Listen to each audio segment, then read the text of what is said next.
The ancient mariners had only the stars to guide them. That was fine, as long as the skies were clear. But in a storm, just when they needed direction most, they had no bearings. Even though they were only a few miles from port, they might become lost. In a way, that's what it's like for our communities today. We're besieged with problems and needs, and the stormier it gets, the more confused we may become. Even if the answers are within our reach, we can't quite agree on them.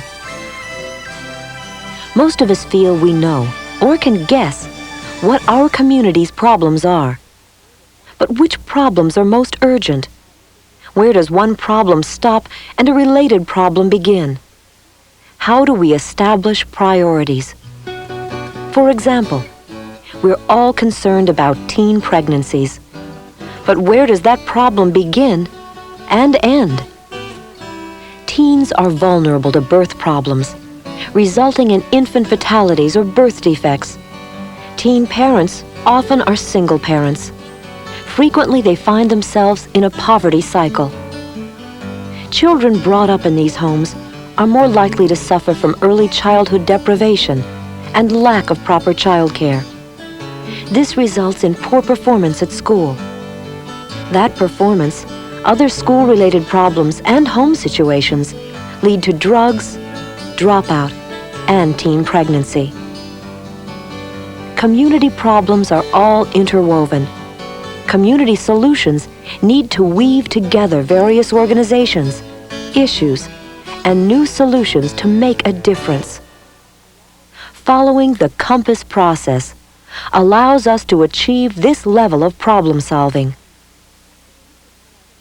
Wouldn't it be wonderful if we could put our confusing community problems into better focus, determine our most pressing needs, and develop a system to continue to work on them, together? The compass solved the ancient mariners' problem. Using it, they could guide their boats even through narrow passageways and stormy seas without going off course. What solves our community's problems?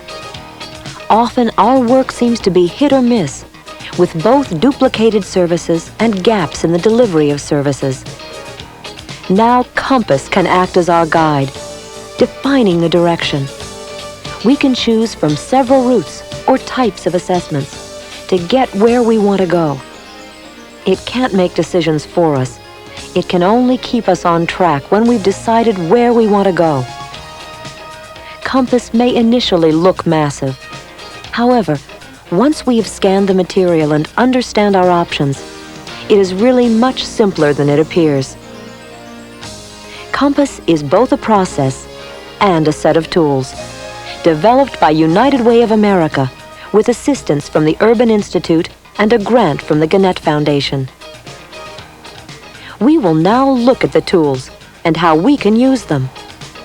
Our partners will be those groups who have a real stake in our needs assessment. People who are interested and involved in community change. With their help, we will choose just the right combination of both process and tools to use. Let's look in the box and see what we have. In addition to this videotape, COMPASS contains 25 copies of practical advice for community decision makers, an introductory brochure to share with our partners. It explains the principal types of needs assessments and what to do to get started. It gives the big picture for our community leaders. In Guide to Assessing and Addressing Community Problems, we find a more detailed explanation for the staff and principal people in the partnership. The guide explains how to use COMPASS and the types of needs assessments we can choose. It describes each phase we will go through and gives us important information on managing the process and sharing our results with the community. In Tools for Collecting and Analyzing Data, we have step-by-step instruction on how to collect the data we need. We probably will not use all of them, but choose from the available tools according to the type of assessment we have chosen. The step-by-step format includes how to collect household, key informant or service provider surveys, how to collect social and economic data, and how to write our reports. Finally, the software and user manual. One section is geared to the Compass questionnaires. The other is more detailed, allowing people with more interest to get the maximum benefit from the ABTAB software. Now that we know what our Compass includes, what are our choices? There are 4 main courses we can choose. We will decide the direction that is best for our community. Choose one direction, and we get an instant photo, a snapshot of our community as it is now. This quick picture is based on data already available and facts easily gathered. Our partnership of community leaders can, with only limited time and expense, identify our community needs judged to be most urgent. Another direction leads to an intermediate and wider angle view of our community, one that takes in more than the snapshot. We will use existing data, but we also may conduct a survey of key informants and use this information with a group process to reach consensus on needs and action.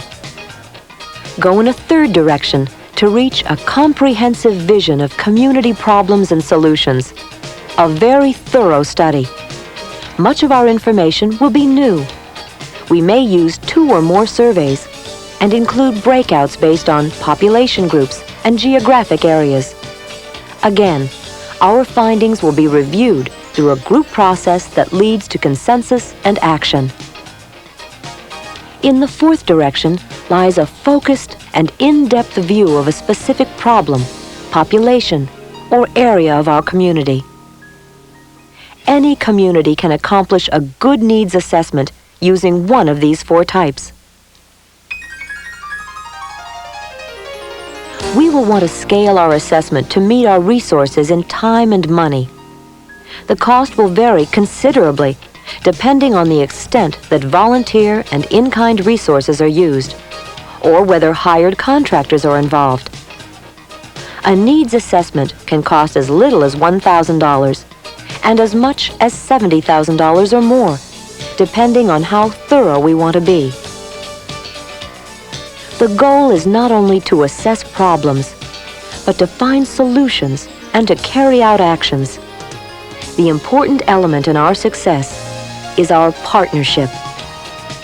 Our needs assessment will probably include 6 phases, or milestones. Phase 1, designing the plan. Phase 2, data collection and analysis. Phase 3, community review of draft findings. Phase 4, taking action on problems. Phase 5, making resources available. And Phase 6, follow through. Phase 1, designing the plan, includes involving the right people. We need to ask, who are the people most likely to have a real stake in the results? Who is interested in community change and meeting needs? Often such a list includes the people who make our community function successfully. People from the public sector, corporations, religious organizations, universities and colleges, planning bodies, service providers, organized labor, chambers of commerce, minority and ethnic groups, the media, foundations, marketing organizations, service clubs, and other groups. These interested parties, given the right information, can make the kinds of decisions that will meet community needs. Now, how do we get the right information to make good decisions? We need to locate sources of data, advice, and even other assessments already completed. Find out just what is available and what has been done already to understand our community needs. What do we want to find out? What can we afford to spend? And how much time will we commit to the project? From whom do we want information? Households, key informants, service providers, government agencies? How do we want to collect survey data? By mail, phone, or in-person interviews? What will be our goal? Be sure we agree on where we are headed and our final objective. We will present our plans to other community leaders and gain their participation and support. We want to include as many groups and organizations as possible in this buy-in stage. The more people on the journey, the more there will be to help reach conclusions and participate in carrying out the action plan we develop. When our partnership is complete and we know what type of assessment we want, our budget and timelines are set. It's time for collecting data, analyzing data, and writing our draft report. Phase 3 involves our partnership taking it back to the community for a review. Let others see and discuss what we have found out. Since they helped identify priorities, they'll want to participate in developing solutions. In Phase 4 and 5, we will lay out a plan and begin to take action on it. It may be direct problem solving or distributing resources to meet needs. Finally, in Phase 6, we will want to follow through, evaluate, and monitor the process, updating the plan to meet our community's changing needs. Everything we need for a successful needs assessment process is within our own community. Compass just gives us the direction so that we can collect and interpret our information. It also helps us keep the groups informed as we move to a community plan for change. A map in the form of a final report that will show us where we are heading. And in the end, what have we got? Why is it different from other needs assessment processes? When we are finished, we will have a much clearer picture of what we need to do. We may decide, for example, that teen pregnancy is one of our priority problems now. We will have data to support our priorities in terms of the number of people affected and the consequences of the problem. We will be able to share this with the community. We will know how many people consider this an important community problem. We will have an indication of how well our service providers are meeting the problem and what additional services are needed, along with the barriers to getting service through to pregnant teens. We will have sailed through the storm of competing interests and reached the destination our community wanted to reach. We have a plan of action that the community not only knows about, but is committed to. Everyone is part of the solution. We have a method to keep going. As our community develops, we can try other directions and achieve other results. And it will never be as hard again, because we know how to read our compass. What happened before compasses evolved? The ancient mariners sailed the seas using natural guides, instinct, and luck. But sometimes they circled endlessly, just offshore, in a fog. We are in danger of circling endlessly, going from one special interest to another, and never quite solving any problems. Let's change that. Let's use Compass to show us the direction we want to take. We have the tools to succeed, with all of us working together.